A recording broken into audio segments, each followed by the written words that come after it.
Hello everybody. Hello. I'm a bit flustered today. In fact, I am very flustered. I didn't start off flustered. I started off calm as you like, with a view to setting off to get some nails and the fastening things that I need for my gate, which I am making. But I've just heard from Simone that Laurent's free this afternoon, so he's going to finish off my gate and putting the posts in and stuff like that. Anyway, that's not why I'm flustered. I set off in brilliant sunshine in the car, happy as Larry. I had driven about 15-20 minutes when I found a body beside the road. Well, I put the brakes on, stopped the car, put on the four-way flashers, and it's amazing what you can pick up in those seconds. All sorts went through my head, like, what am I going to do? How am I going to cope with the police and the first responders? And he was, calm down. I knew it was a human person, but I couldn't tell if it was a man or a woman because it seemed to be in a fetal position. So I couldn't see the head, but I could see the legs and the feet and the back. So I got out of that car like a rabbit out of a trap. I never gave a second thought for my trigger fingers or my arthritic knees. I was out of that car and round to the body in a split second, only to find that it was Serge. And he'd been sleeping beside the road and having his breakfast of a banana. The skin was still lying and he was struggling to get up and telling me something about the sun and how nice it was and blah. Well, I was so relieved, and I knew that he was just needing a lift somewhere, so I asked him where he was going. And he said, I said, I'm going to Saint-Sulpice. And he said he wanted to go Saint-Léger, something or other. And I thought, oh, I'll drop him at the end of the road. And then Joe Dispenza came into my head. Service before selfishness. So I thought, I will gladly take him all the way to Saint-Léger, where he was meeting his sister. Now, he was dopey as anything. Have I said that he is a functioning alcoholic? I don't know what functioning means, but I don't think he was functioning very well. Anyway, by the way, he got in the car. He struggled to get into the car.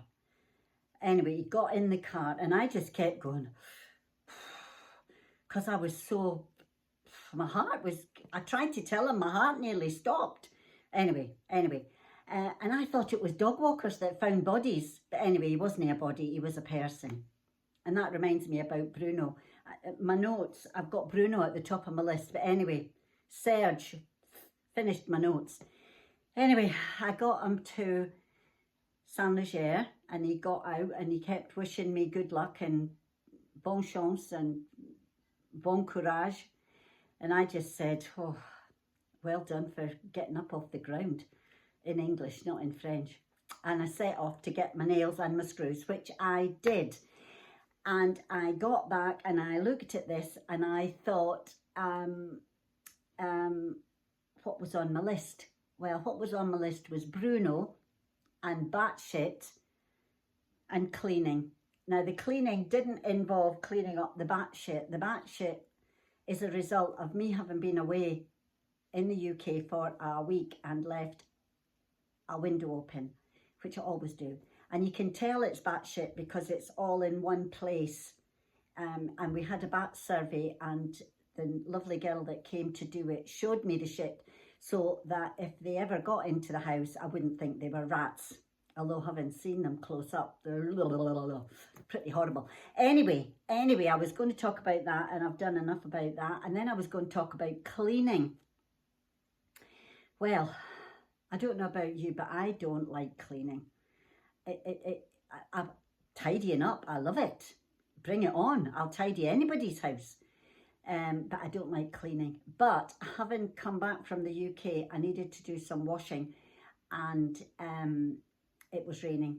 So I'd done the washing overnight, and I had to put the thing, you know, that you hang the washing on, the dryer thing, into the living room to dry with the doors open.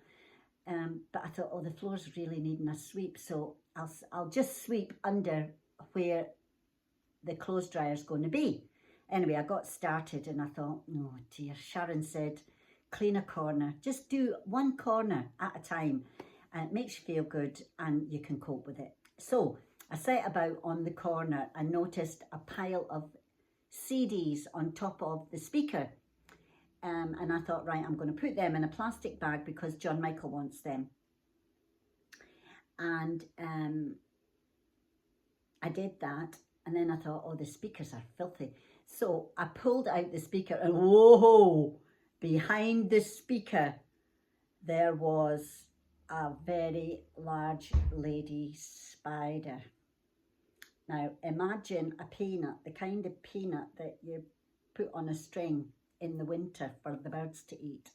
Well, her body was as big as one of those peanut shells.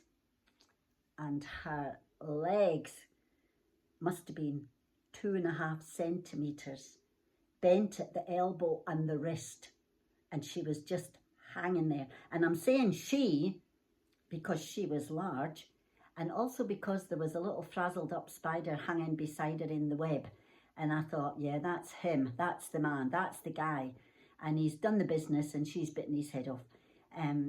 So I got the feather duster and I wheeled it down and she went behind the cupboard. So I have got a monster living behind the cabinet that I keep the vinyls in.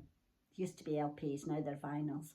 And I am going to have to pull it out and get rid of that spider. So without any more ado, I've done the best I could today.